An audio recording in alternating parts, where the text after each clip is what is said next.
قدیم دنیا کے 7 عجائبات خوبصورتی اور انجینئرنگ کے کارناموں کے طور پر قابل تعریف عمارتوں کا مجموعہ تھے۔ متعدد قدیم مصنفین جیسے ڈیوڈ ورسیکولس اور اینٹی پیٹر آف سائڈن نے ان قابل دید مقامات کی فہرستیں مرتب کی، لیکن آج ہم جس فہرست کو جانتے ہیں اس نے مشرقی بحیرہ روم میں مشہور قدیم مقامات کا حتمی انتخاب بننے کے لیے دیگر تمام مقامات کو گرہن لگا دیا ہے۔ اس فہرست میں گیزا کا عظیم اہرام، ہالی کارناسس کا مقبرہ، ایفیسس آرٹیمس کا مندر، اولمپیا سے زیوس کا مجسمہ، روڈس کا کولوسس اور اسکندریہ کا عظیم لائٹ ہاؤس اور بابل کے معلق باغات شامل ہیں۔ ان میں سے ایک کے علاوہ سب کو ہم کھو چکے ہیں۔ اس ویڈیو میں ان 7 عظیم عجائبات اور ان میں سے بہت سے کے تباہ کن انجام کو بیان کیا جائے گا۔ نمبر 1، گیزا کا عظیم اہرام، واحد قدیم عجوبہ جو اب بھی کھڑا ہے۔ مصر کے چوتھے شاہی خاندان کی حکومت کے دوران 2500 قبل مسیح میں تعمیر کیا گیا۔ اہرام گیزا سطح زمین پر عظیم ڈھانچے ہیں جو یادگار اہرام بنانے والوں کی 3 نسلوں نے بنائے تھے۔ عظیم اہرام پہلا اور سب سے بڑا تھا اور اسے خوفو نے بنایا تھا، جسے ہیروڈوٹس نے چیسیپس کہا تھا۔ دوسرا سب سے بڑا اہرام اس کے بیٹے خفری نے بنایا تھا، جس کے بارے میں زیادہ تر مصری ماہرین کا بھی خیال ہے کہ یہ سمفکس تھا، جبکہ تیسرا اور سب سے چھوٹا خفری کے بیٹے مینکاور نے بنایا تھا۔ اہرام اصل میں سنہری کیپ سٹونز کے ساتھ چمکتے ہوئے سفید چونے کے پتھر میں چمکے ہوئے ہیں۔ اہراموں نے فرعونوں کے لیے مقبروں کے طور پر کام کیا اور ان پر بہت زیادہ مذہبی علامات کے ساتھ سرمایہ کاری کی گئی، حالانکہ اس علامت کی صحیح نوعیت اب بھی علماء کو تقسیم کرتی ہے اور انہیں تخلیق کرنے کے لیے درکار مواد اور افرادی قوت پر فرعون کی طاقت کے بیان کے طور پر کام کرتی ہے۔ اسکالرز اب سمجھتے ہیں کہ ان کی تعمیر ان بے پناہ وسائل کی پیداوار تھی جو مصر کو متحرک رکھ سکتا تھا۔ یہ ایک باصلاحیت اور اچھی تنخواہ والی لیبر فورس تھی، نہ تو غلاموں کی فوجیں تھیں اور نہ ہی غیر ملک اس میں حصہ لے سکتے تھے۔ مصر میں تقریباً تمام شاہی تدفین کی طرح اہرام کو بھی 1000 سال پہلے لوٹ لیا گیا تھا۔ غالباً انہیں پہلے درمیانی دور میں صاف کیا گیا تھا جو 2200 قبل مسیح میں مصر کی پرانی بادشاہت کے خاتمے کے بعد ہوا تھا۔ اہرام نے لوٹ مار کرنے والوں کے لیے پرکشش بینکس کے طور پر کام کیا اور اپنے مکینوں کی حفاظت میں ان کی ناکامی بعد میں کم نمایاں مکروں کی طرف جانے کی وضاحت کر سکتی ہے، جیسے کہ ویلی آف کنگڈم یعنی بادشاہ کی وادی میں وقت اور چوروں نے چونے کے پتھر کے ڈھکن اور سنہری کیپ سٹونز کو چھین لیا، جس کی وجہ سے پتھر کے کھردرے حصے کو ہم آج دیکھتے ہیں۔ لوٹ مار اور نقصان کے باوجود اہرام زمین پر سب سے زیادہ پہچانے جانے والے ڈھانچے ہیں اور پوری دنیا کی سیاحت کے لیے ایک مقناطیس ہے۔ ہو سکتا ہے کہ وہ اپنے فرعونی باشندوں کی حفاظت کرنے میں ناکام رہے ہوں، لیکن 4000 سال سے زیادہ عرصے سے وہ اب بھی اپنی بے پناہ طاقت کے ثبوت کے طور پر کھڑے ہیں۔ بدقسمتی سے باقی عجائبات اتنے خوش قسمت نہیں تھے۔ نمبر 2، ہالی کارناسس کا مقبرہ۔ ہالی کارناسس کا مقبرہ جدید ترکی کے مغربی ساحل پر واقع شہر ہالی کارناسس میں 4 صدی قبل مسیح کے وسط میں کیرین بادشاہ موسولس اور اس کے خاندان کے لیے بنایا گیا تھا۔ یہ اس کی موت سے پہلے شروع ہوا تھا اور اس کی بیوی آرٹیمیسیا II کے حکم پر بعد از مرگ ختم ہوا۔ آرٹیمیسیا کے غم کو ہزاروں سال تک آرٹ اور ادب میں بے پناہ برداشت کرنے کے بارے میں کہا جاتا تھا، لیکن یہ مقبرہ اس غم کی حتمی یادگار تھا۔ مقبرہ 45 میٹر اونچا ڈھانچہ تھا جس میں یونانی دنیا کے چند بہترین مجسمہ سازوں کے 400 سے زیادہ مجسمے موجود تھے۔ اس کے اوپر ایک اہرام تھا جس پر موسولس اور آرٹیمیسیا 4 گھوڑوں والے رتھ پر سوار تھے۔ پلینی دی ایلڈر، اسٹرابو، ووٹرووس اور دیگر نے اس کی خوبصورتی کو بیان کیا، جس نے 7 عجائبات میں اس کا مقام مضبوط کیا۔ ہم اصل میں نہیں جانتے کہ یہ کس طرح برباد ہو گیا۔ یہ رومی دور میں بھی قائم تھا، لیکن اگلے 1000 سال میں کسی وقت یہ ناکارہ ہو گیا۔ کوئی ذرائع نہیں بتاتے کہ یہ کیسے ہوا اور کیوں ہوا۔ صرف ایک چیز جو ہم یقینی طور پر کہہ سکتے ہیں، 1402 تک یہ مقبرہ ایک کھنڈر سے کچھ زیادہ ہی تھا، جب صلیبی جنگجوؤں نے قریبی بودرم قلعہ کی تعمیر کے لیے اس کی باقیات کو پتھروں کے لیے نابود کر دیا۔ مایوس کن لیکن غیر معمولی نہیں ہے، یہاں تک کہ کسی ایسی چیز کے لیے جو اس دور میں مشہور اور قابل احترام ہے۔ نمبر 3، ایفسس میں آرٹیمس کا مندر۔ جدید ترکی نے ایک اور عجوبے کی بھی میزبانی کی جس کا نام ہے سب کا یونانی شہر ایفسس میں آرٹیمس کا مندر۔ آرٹیمس شکار کی یونانی دیوی تھی اور چاند، لڑکیوں اور نوجوانوں کے ساتھ اس کی مضبوط وابستگی تھی، جس کی وجہ سے اسے یونانی دنیا میں اعلیٰ مقام حاصل ہوا۔ ایفسس نے اس کے ساتھ ایک سرپرست دیوتا کے طور پر سلوک کیا جو کہ اینتھنا کی پوجا سے بالکل مماثلت رکھتا تھا، اس لیے انہوں نے اس کے لیے ایک بہت بڑا مندر تعمیر کیا، یا ہمیں یوں کہنا چاہیے کہ کئی مندر تعمیر کیے گئے تھے۔ آرٹیمس کا مندر دراصل 3 مندر تھے جو الگ الگ اوقات میں بنائے گئے تھے اور تباہ ہو گئے۔ پہلے ہیکل کی تعمیر کی تاریخ نامعلوم ہے، لیکن ہم جانتے ہیں کہ یہ 7ویں صدی قبل مسیح میں سیلاب سے تباہ ہو گیا تھا۔ اسے جلد ہی ڈیزائن میں معمولی تبدیلیوں کے ساتھ دوبارہ بڑا بنایا گیا تھا۔ صرف 356 قبل مسیح میں ہیروسٹریٹس نامی شخص کی طرف سے آگ لگنے کی وجہ سے جل کر خاکستر ہو گیا۔ یہ مقدونیہ میں سکندر اعظم کی پیدائش کے وقت کی بات ہے، اور پلوٹارک نے ایک کہانی بیان کی ہے جس میں لکھا گیا ہے کہ مندر جل گیا کیونکہ دیوتا اس کے دنیا میں آنے سے پریشان ہو گئے تھے۔ مندر کی تیسری اور آخری شکل 4 صدی قبل مسیح کے آخر میں بنائی گئی تھی اور بتدریج زوال کا سامنا کرنے سے پہلے صدیوں تک کھڑا رہا۔ یہ مندر کا وہ ورژن ہے جو 7 عجائبات میں سے ہے، اس کے مقام سے سب سے زیادہ وابستہ ہے، اور یہ ورژن اس کے ارد گرد ستونوں کے متاثر کن تعداد کے ساتھ مقبول تخیل میں برقرار ہے۔ اسے 3 صدی عیسوی میں گوتھک چھاپوں سے شدید نقصان پہنچا تھا، جس کی وجہ سے 4 صدی کے آخر میں عیسائیوں کے ذریعے سے منہدم کرنے سے پہلے ہی مندر کے کھنڈرات میں چھوڑ دیا گیا تھا۔ یہ 60 برسوں تک ہو گئی تھی جب تک کہ ایک برطانوی مہمجو نے اسے دوبارہ دریافت نہیں کیا، اور اب اس جگہ پر پائے جانے والے مختلف ٹکڑوں سے اکٹھا ایک واحد کالم قدیم دنیا کے سب سے بڑے عجائبات میں سے ایک ہے۔ نمبر 4، اولمپیا میں زیوس کا مجسمہ۔ اسی طرح کی سنگین قسمت اولمپیا میں زیوس کے بڑے مجسمے کا انتظار کر رہی تھی۔ یہ مجسمہ سونے اور ہاتھی دانتوں کی تختیوں میں ڈھکی ہوئی لکڑی سے بنا تھا اور 14 میٹر اونچا تھا۔ حالانکہ یہ واضح ہے کہ زیوس بھی اس طرح کے بڑے تخت پر بیٹھا تھا، اس لیے یہ مجسمہ بذات خود اس اونچائی سے کافی بڑا تھا۔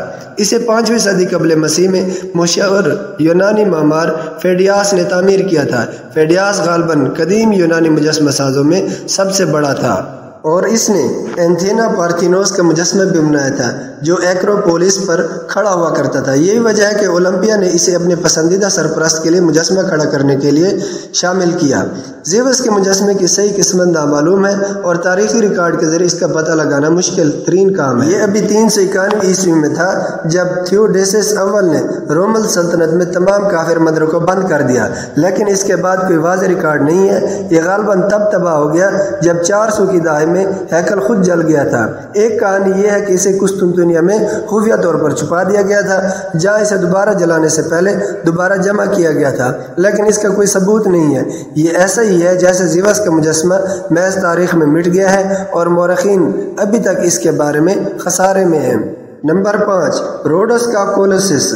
روڈس سورج کی روایتی یونانی دیوتا اور روڈس کے سرپرست ہیلیوس کا 33 میٹر اونچا کانسی کا ایک بڑا مجسمہ تھا جو سمندری قوم کے بندرگاہ پر کھڑا تھا۔ مورخین بندرگاہ میں اس کے درست مقام کے بارے میں غیر یقینی کا شکار ہیں۔ یہ کیسے بنایا گیا تھا اور یہاں تک اسے کس طرح نصب کیا گیا تھا؟ یہ مجسمہ 280 کی دہائی قبل مسیح میں ڈیمانٹریس پولر سیٹ کی شکست کا جشن منانے کے لیے بنایا گیا تھا، جب 304-305 قبل مسیح کے دوران روڈس کا محاصرہ کیا گیا تھا اور مبینہ طور پر اس کی قیمت ان کے دشمن کا سامان بیچ کر ادا کر دی گئی تھی۔ اس کی تعمیر میں 12 سال لگے، لیکن اس کی طویل تعمیر کا وقت طویل جن کے ساتھ نہیں ملا۔ 226 قبل مسیح میں اس کی تکمیل کے صرف 54 سال بعد ایک تباہ کن زلزلے نے کولوسس کو زمین پر گرا دیا۔ مصر کے بطلیموس کی طرف سے اسے دوبارہ تعمیر کرنے میں مدد کی پیشکش کے باوجود روڈس نے اس کی تباہی کو خدا کی نافرمانی کی علامت کے طور پر تعبیر کیا اور کبھی اس کی مرمت نہیں کی۔ کولوسس وہیں پڑا تھا جہاں یہ صدیوں سے گرا تھا اور اب بھی زائرین میں خوف پیدا کرتا ہے۔ زیوس کے مجسمے کی طرح اس کی صحیح قسمت پھر ایک معمہ ہے۔ زیادہ تر امکان ہے کہ وقت کے ساتھ ساتھ اس کی تنزلی ہوئی، جبکہ مقامی لوگوں نے اسے دوسرے مقاصد کے لیے داد کے لیے نکالا۔ یہ یقینی طور پر 650 عیسوی کے آخر تک ختم ہو چکا تھا۔ ایک ذریعے نے اسے مسلمانوں پر 653 میں جزیرے پر فتح کے فوراً بعد مجسمے کی باقیات کو فروخت کرنے پر الزام لگایا، لیکن شاید اس وقت تک کولوسس کا ایک بہت کم حصہ باقی رہا۔ دیگر قدیم عجائبات کی طرح کوئی حتمی لمحہ نہیں تھا، لیکن روڈس کے ایک زمانے کے عظیم آئیکن کے طور پر ایک سست موت اس کی قسمت کے واضح ریکارڈ کی ضمانت دینے کے لیے بھی غیر اہم ہو گئی۔ نمبر 6، اسکندریہ کا مینارہ یا لائٹ ہاؤس۔ جب زیادہ تر عجائبات مذہبی یا یادگار مقاصد کے لیے کام کرتے تھے، اسکندریہ کے لائٹ ہاؤس کا اپنے شہر کے لیے فوری طور پر عملی استعمال تھا۔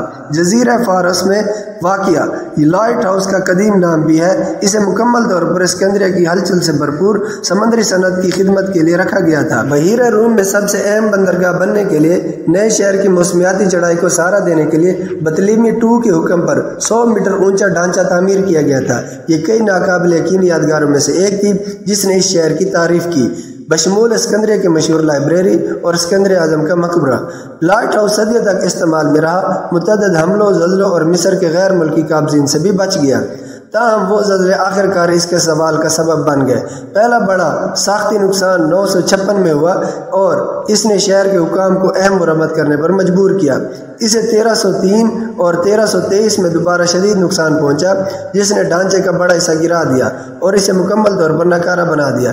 اسے بالآخر 1480 میں ہٹا دیا گیا جب ملوکوں نے اڈے کو صاف کیا اور اس جگہ پر قلعہ قیتبے کی تعمیر کے لیے پتھروں کا استعمال کیا۔ لائٹ ہاؤس کی باقیات اب بھی گہرے پانی میں پڑی ہیں جہاں یہ کبھی کھڑا تھا۔ نمبر 7، بابل کے مہلک باغات۔ آخر میں ہمارے پاس سب سے زیادہ چیلنجنگ عجوبہ ہے بابل کے مہلک باغات۔ وہ ایک چیلنج کیوں ہے؟ کیونکہ وہ شاید پہلے کبھی موجود ہی نہ تھے۔ قیاس کیا جاتا ہے کہ انہیں بابل کے بہترین بادشاہوں میں سے ایک نبوکدنضر دوم نے 7ویں صدی قبل مسیح کے دوران تعمیر کیا تھا۔ ذرائع بتاتے ہیں کہ یہ ایک بلند و بالا ڈھانچہ تھا جو پودوں کی زندگی کے ایک وسیع صف سے بھرا ہوا تھا، جسے آبپاشی کے وسیع کاموں کے ذریعے برقرار رکھا گیا تھا۔ خوبصورتی اور انجینئرنگ کی مہارت کا یہ امتزاج وہی تھا جس کی بدولت باغات کو 7 عجائبات میں اپنا مقام حاصل ہوا۔ تاہم جب کہ کئی قدیم مصنفین باغات کے بارے میں بات کرتے ہیں، وہ سبھی دوسرے ذرائع کا سہارا لیتے ہیں۔ زندہ رہنے والے اس دور کے مصنفین میں سے کسی نے بھی انہیں نہیں دیکھا۔ باغات کا تذکرہ متجسس طور پر متعدد ذرائع سے نہیں کیا گیا ہے جو بابل کے بارے میں بحث کرتے ہیں، جیسے ہیروڈوٹس یا سکندر اعظم کے زندہ بچ جانے والے تاریخی واقعات میں سے کوئی، جس نے اس شہر کو اپنا دارالحکومت بنایا تھا۔ بابل کے جدید آثار قدیمہ کے مقام پر باغات کی وجودگی نشاندہی کرنے والی کوئی بابلی تحریر بھی نہیں ملی اور نہ ہی ان کا کوئی سراغ ملتا ہے۔ کچھ کا خیال ہے کہ باغات شہر کے ابھی تک غیر کھدائی شدہ حصوں میں موجود تھے۔ ایک اور نظریے سے پتہ چلتا ہے کہ باغات صرف یونانیوں کے ذریعے تصدیق شدہ ہیں جنہوں نے کبھی میسوپوٹامیہ کا دورہ ہی نہیں کیا۔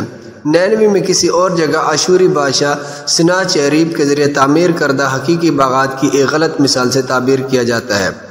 اس آشوری باغ کو آثار قدیمہ کے شواہد اور اس کے شاندار انجینئرنگ کاموں کی تفصیل اور غیر ملکی پودوں کی ایک صاف ہینگنگ گارڈن کے مطابق ہے، اس لیے ہم باغات کے بارے میں یا ان پر کیا گزری اس کے بارے میں کوئی ٹھوس بات نہیں کہہ سکتے۔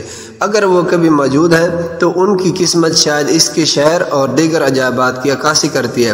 بے حسی اور وقت کے طور پر ایک سست اور ناگوار موت نے اس عزت اور نگہداشت کی جگہ لے لی جو پچھلی نسلوں نے اسے دی تھی۔ بابل کے ایک طاقتور قدیم شہر سے ایک غیر معمولی گاؤں میں گرنا اتنا معمولی ہے کہ اس کا مقام صدیوں سے کھویا ہوا سمجھا جاتا تھا۔ دوسرے عجائبات کی تقدیر کی طرح ایک ہی موضوع کی باز گشت ہے کہ اس سے کوئی فرق نہیں پڑتا کہ کوئی چیز کتنی شاندار، وسیع یا مشہور ہو، وقت اسے کم کر دے گا۔ وقت ہر چیز کو خاک میں ملا دیتا ہے۔ یہ قبول کرنا مشکل ہو سکتا ہے کہ چیزیں اتنی مشہور، اتنی متاثر کن انسانی کامیابیوں کے کارناموں سے کیسے محروم ہو سکتی ہیں۔ یہ فن پارے ابھی تک فن کے ناقابل یقین نمونے تھے۔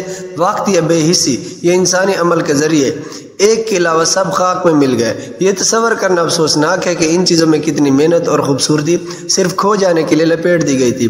ماضی کی باقیات کو خالصتاً ماضی کے تحفظ کی خاطر محفوظ کرنے کا خیال کسی مذہبی، عملی یا سیاسی کام کو جاری رکھنے کے لیے ایک حیرت انگیز طور پر نیا خیال ہے۔ یہ تصور کہ ہم نے امپائر اسٹیٹ بلڈنگ یا ایفل ٹاور کو ترک کر دینا ہے، ایسا ہمارے لیے مضحک کا خیز لگتا ہے، لیکن لاتعداد لوگوں نے اپنے عظیم ترین کاموں کے لیے بالکل درست کام کیا، چاہے وہ حالی کارناسس کا مقبرہ ہو یا برطانوی قلعوں کی تباہ شدہ باقیات، چیچن اٹزا کے بیلوں سے ڈھکے ہوئے کھنڈرات ہوں یا اسکندریہ کے لائٹ ہاؤس کی دنسی ہوئی باقیات۔ انسانیت کے عظیم کامیابوں پر اثر انداز ہونے کے لیے اکثر وقت باقی رہ گیا ہے۔ جدید تاریخ اور آثار قدیمہ کا عروج جو ہمارے پاس ہے، اسے محفوظ رکھنے اور جو کچھ ہم نے کھو دیا اسے بحال کرنے کی اپنی جبلت کے ساتھ ہمارے معاشرے کی ایک بہت ہی حالیہ خصوصیت ہے۔ ہم بیٹھ کر سوچ سکتے ہیں کہ لوگ ان شاندار تخلیقات کو فراموشی میں کیوں جانے دیتے ہیں، لیکن شاید ہمیں یہ پوچھنا چاہیے کہ آج ہم انہیں واپس نکالنے کے لیے اتنی محنت کیوں کرتے ہیں۔ یہ تحریر ہے نیتھن ہیوٹ کی، جو ایم.اے تاریخ، بی.اے قدیم اور جدید تاریخ کے اور فی الحال ڈی فل کے طالب علم ہے، اور یہ آرٹیکل دی کلیکٹر میں شائع ہوا۔ اگر آپ کو بھی معلوماتی ویڈیوز پسند ہیں تو ہماری حوصلہ افزائی کے لیے ہمارے چینل کو سبسکرائب کرنا نہ بھولیے گا۔ ملتے ہیں اگلی ویڈیو میں، تب تک کے لیے اللہ حافظ۔